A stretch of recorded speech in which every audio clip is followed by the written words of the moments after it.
சொல்லுங்க. ஓம் மகாலட்சுமி தாயாரே போற்றி. ஓம் தீபலட்சுமி தாயாரே போற்றி. ஓம் அஷ்டலட்சுமி தாயாரே போற்றி. ஓம் மாங்கல்ய லட்சுமி தாயாரே போற்றி. ஓம் சந்தான லட்சுமி தாயாரே போற்றி. ஓம் வீரலட்சுமி தாயாரே போற்றி.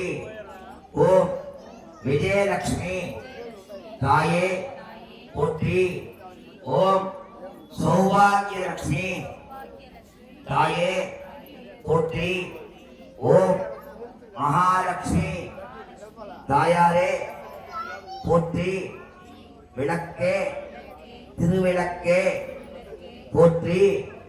விளக்கே ஜோதிமணி விளக்கே போற்றி.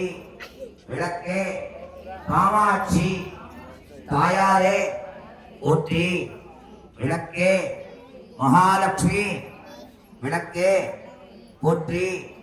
விளக்கே ஐஸ்வர்ய லட்சுமி திருவிளக்கே போற்றி போற்றி.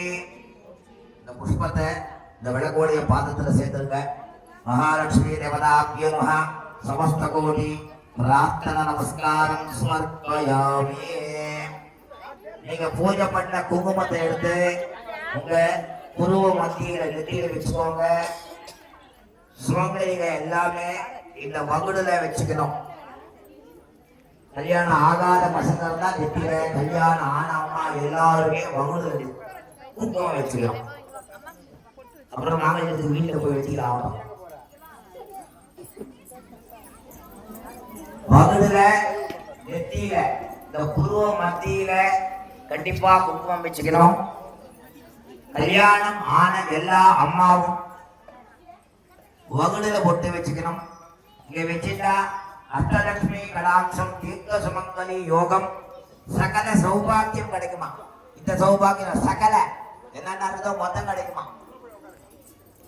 MABD முதல் ABCD வரை கிடைக்குமா. அதனால இங்க நீங்க குங்குமம் வச்சுட்டா உங்களுடைய சௌக்கியம், உங்க குடும்ப சௌக்கியம், லோக சௌக்கியம். அர்ச்சனை பண்ண குங்குமம், அர்ச்சனை பண்ணாத குங்குமம் வீட்டுக்கு போய் வாசப்படிக்கு பூசலாம். குடும்பம் தப்பில்லை. அர்ச்சனை பண்ண குங்குமத்தை தனியா வச்சுக்கோங்க. அந்த பூஜை பண்ண புஷ்பத்தை எடுத்துக்கோங்க. கொஞ்சம் பூஜை பண்ண புஷ்பம், விளக்கு பூஜை பண்ணீங்க இல்லையா, அந்த பூ உதிரி பூ எடுத்துக்கோங்க. சொல்லுங்க.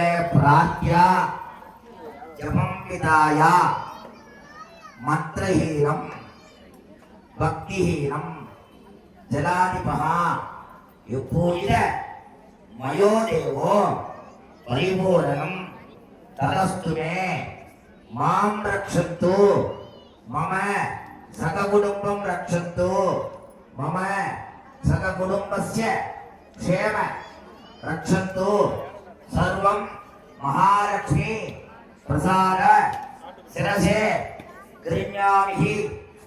நீங்க பூஜை பண்ண புஷ்பம் உங்க தலைமையில போட்டுக்கோங்க. நீங்கெல்லாம் சுமங்கலிகள், அஷ்டலட்சுமி சகல சௌபாக்கியம் நிறைந்தார்கள். உங்களை ஆசீர்வாதம் பண்ணணும்னா ஒண்ணு வாத்தியாரா இருக்கணும், இல்லை உங்களுக்கு பெரியவங்களா இருக்கணும். இது சுவாமி சன்னதி. இந்த இடத்துல உங்களுக்கு யாரும் ஆசீர்வாதம் பண்ணல. அம்மாள் ஒருவனே, அந்த அம்மா தான். எல்லாமே மாத்தோகுமாரி அம்மா தான். அந்த ஆசீர்வாதத்துல அந்த பூஜா பண்ண புஷ்பங்களை நீங்க ஆசீர்வாதம் பண்ணிக்கிறதால எல்லா தோஷமும் நிவர்த்தியாகி சகல சௌபாகியங்களும் கிடைக்கும். 2 மந்திரம் சொன்னீங்கன்னா ஒரு அம்மாவா எழுந்துக்கலாம். இங்க வழி விட்டுடணும். அம்மா இங்க படிக்கிறவங்கெல்லாம் வழி விட்டுடணும். அக்கா எல்லாம் உள்ள போய் சுவாமி பார்த்து வெளியே வந்து பிரசாதம் எடுத்து வீட்டுக்கு போறாங்க. நிதானம், பொறுமை, வேலை இருக்கு, அவசரப்படாதீங்க. உங்க வஸ்துக்கள் எல்லாம் பத்திரமா எடுத்து வச்சுக்கோங்க. அந்த ரசீது கொடுத்தால் பிரசாதம் கொடுப்பாங்க.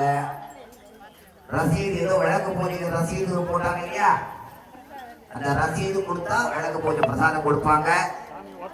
ஒருத்தர் தான் எடுத்துக்கணும். நான் சொல்றேன், அந்த லைன் பிரகாரம் தான் போகணும். கண்ணாபின்னா எடுக்க கூடாது.